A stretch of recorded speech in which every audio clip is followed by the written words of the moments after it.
안녕하세요. 저희는 지금 대한민국 건국에 결정적인 공헌을 세운 인물을 찾아서 이곳에 왔습니다. 옛날에 그 버지니아 주립대학 그 의과대학이라고 칭했던 바로 그 장소인데요. 지금 보니까 명칭이 바뀌었더라고요. 저기 이 전체가 이 의과대학에 속한 그런 캠퍼스 같은 역할을 하고 있습니다. 그러니까 지금 공식 명칭은 VCU, 버지니아 커먼웰스 유니버시티라고 되어 있더라고요.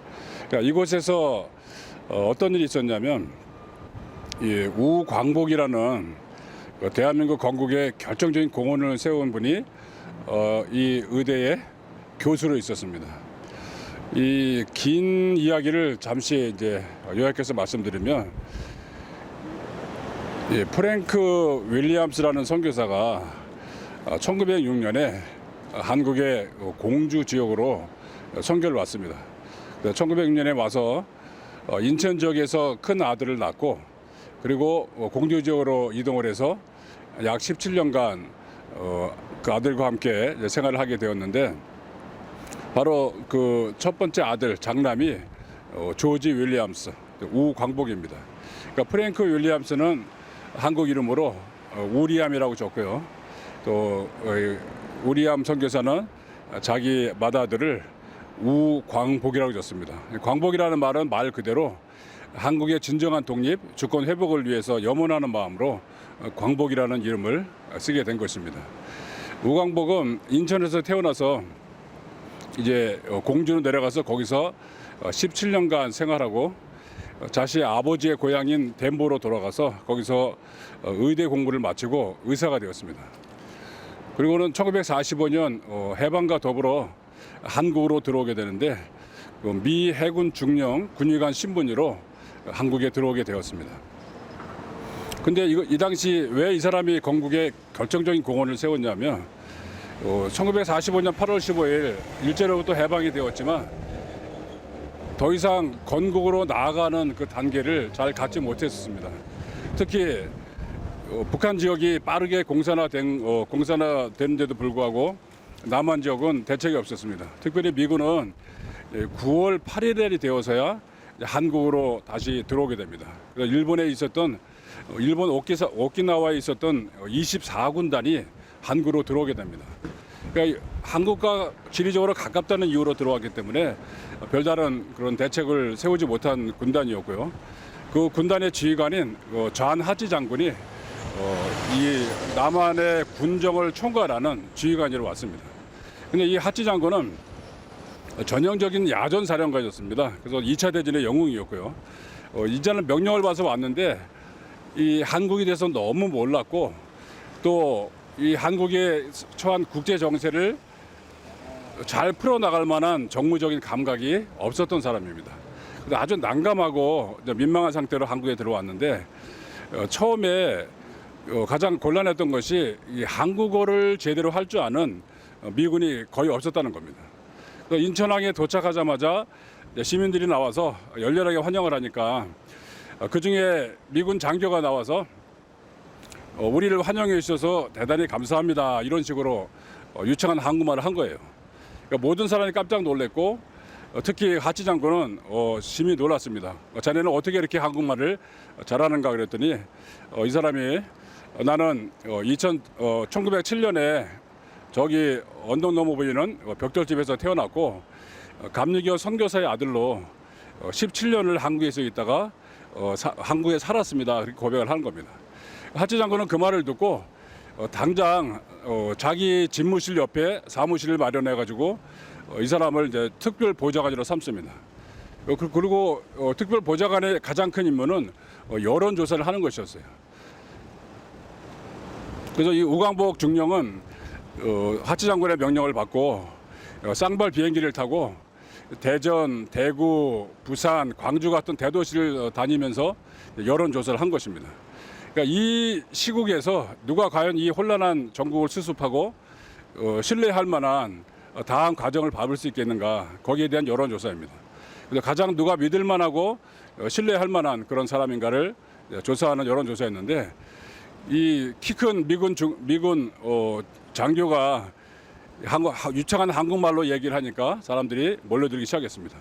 근데 거기서 나오는 압도적인 여론이 왜 우리 이승만 박사를 빨리 모셔오지 않느냐, 이것이 압도적인 여론이었습니다. 그래서 이것을 민심을 그대로 하치 장군에게 보고하자 하치 장군은 다시 워싱턴 상부에게 보고를 하게 됩니다. 그 미 합참본부가 워싱턴 지국에 급한 전보를 쳐서 워싱턴에 있는 이승만이라는 한국인을 찾아서 빨리 한국으로 귀국시켜라, 그렇게 명령을 내립니다. 이 명령을 받은 그 윌리엄 킨트너 대령이 워싱턴 그 메사추세츠 가에 살고 있었던 이승만 박사를 찾아내서 한국으로 귀국하라고 권면을 합니다. 근데 그 당시만 해도 미 국무부가 이승만 박사의 귀국을 집요하게 방해하고 있었기 때문에 이승만 박사는 메가더의 도움을 받아서 한국으로 들어오게 됩니다. 메가더 장군과는 프린스턴 대학원 시절에 친분을 쌓았는데 메가더 장군이 그때 소령이었답니다. 또 그렇게 해서 시작된 친분으로 서로가 뜻도 잘 통하고 서로의 뜻을 잘 알기 때문에 서로 돕는 사이가 되었는데, 이승만 박사의 요청으로 일단은 메가더 장군이 공군 비행기를 내주게 됩니다. 일단 일본에 들렀다가 동경에 있는 메가더 사령부에서 메가더를 만나고 1945년 10월 16일 오후에 김포 비행장으로 내려서 이승만 박사가 귀국을 했습니다. 이것이 대한민국 건국의 시작이라고 볼 수가 있어요. 이미 북한은 1945년 9월 20일에 스탈린이 런던 회의가 깨지면서 북한에 지령을 내렸습니다. 북한에 신속하게 공산 정권을 세우라, 그렇게 명령을 내렸기 때문에 북한 지역은 공산화가 지금 신속하게 진행되고 있는 상황에서 남한 지역은 지지부진하게 그렇게 과정을 겪고 있었습니다. 이 과정을 지켜보았을 때 그때 만일 그 우광복 중령의 존재가 없었더라면 과연 대한민국이 어떻게 되었을까? 그때 이승만 박사가 뒤늦게라도 귀국하지 않았더라면 과연 대한민국은 어떻게 되었을까? 상상이 잘 가지 않습니다. 우광복 중령의 가문, 아버지 프랭크 윌리엄스, 아들인 우광복 조지 윌리엄스의 존재가 대한민국 건국에 정말 결정적인 공헌을 세웠다고 할 수 있는 이유가 바로 그것입니다. 근데 이것으로 끝이 아닙니다. 프랭크 윌리엄스의 부인이었던 그 한국 이름으로 그 우에리시 선교사, 그러니까 우광복 중령의 어머니겠죠. 그 우에리시 선교사에 얽힌 또 이야기도 있습니다. 이번에 한 학생을 일주일에 한 번씩 영어 개인 교습을 하고 있었는데, 이 학생의 이름이 현봉학이라고 합니다. 현봉학 학생은 세브란스 의학 전문학교를 나와서 이제 의학 수업을 받고 있는 학생인데, 일주일에 한 번씩 우에리시 선교사에게 영어 수업을 받고 있었습니다. 근데 우에리시 선교사가 현봉학 학생에게 유학을 권면했는데 어느 학교로 추천을 했을 것 같습니까? 놀랍게도 우광복 중령이 미국으로 귀국해서 바로 이 버지니아 주립대학 의과대학 그 교수로 재직을 하고 있었습니다. 그러니까 아마 1947년 이전이 되었겠죠. 이곳에 우리 아들이 이 의과대학의 교수로 있으니 그곳에 유학을 가면 좋겠다, 그렇게 추천을 했습니다. 그래서 그 당시에 백값이 250불이었는데 500불을 후원금을 주면서 미국으로 갈 수 있도록 도와주었고요. 미국에서 우광복 교수가 현봉학 학생의 지도 교수가 되어주고 생활에도 많은 도움을 주었다고 합니다. 리치몬드 제2장로교를 통해서 한 달에 80불 정도 생활비를 받게 만들어줘서 생활하는 데 크게 도움을 줬습니다. 이렇게 해서 그 당시에 우광복 교수는 이 임상 병리학의 미국 내 최고 권위자였다고 합니다. 그래서 병리학을 비롯한 또 혈청학 이런 것들을 이 현봉 학생에게 전수를 해줬고, 현봉 학생은 공부를 다 마치지 못했지만 공부를 하고 세브란스 병원에 다시 한국으로 귀국해서 세브란스 병원에서 후학들을 가르치고 있었습니다. 그러던 중 1950년 6.25 전쟁이 터져서 현봉학은 이 통역 장교로 근무를 하고 있었는데, 김성은 대령과의 만남을 계기로 해서 강원도 고성에 있었던 이 해병대 사령부에 근무하게 되고요. 그 해병대 사령부 근무를 통해서 미 10군단장인 알몬드 장군을 만나게 됩니다. 그 알몬드 장군이 고향이 또 마침 버지니아였고 현보학 교수도 또 버지니아 출신이어서 그런지 친분을 쌓게 되었고 또 10군단에서 또 민사부 소속으로 같이 또 일을 주고받게 되었습니다. 이런 와중에서 이 현보학 장교가 우리가 잘 알고 있는 흥남 철수 작전에 큰 공헌을 하게 되는데요. 여러분 아마 2014년 12월에 개봉되었던 국제시장이라는 영화 기억하실 겁니다. 그 영화의 도입부에 보면은 한국군 젊은 장교가 나타나서 알몬드 장군에게 간곡하게 호소하는 장면이 나옵니다. 이렇게 민간이 철수를 못하면 민간인이 다 죽습니다. 그렇게 얘기를 해서 마침내 알몬드 장군의 허락을 맡아내서 흥남 철수 작전을 하게 되었는데 이 흥남 철수 작전은 정말 기적의 연속이었습니다. 그 당시 철수를 해야 될 군인만 10만 8천 명이 넘었다 그러고요. 그 유명한 장진호 전투에서 미 해병 1사단이 중공군 7사단에게 포위되면서 사투를 벌이면서 버티고 있었고 그 와중에 유엔군 한국군이 철수하고 또 나머지 병력들도 다 철수해야 되는 그런 상황이었는데요.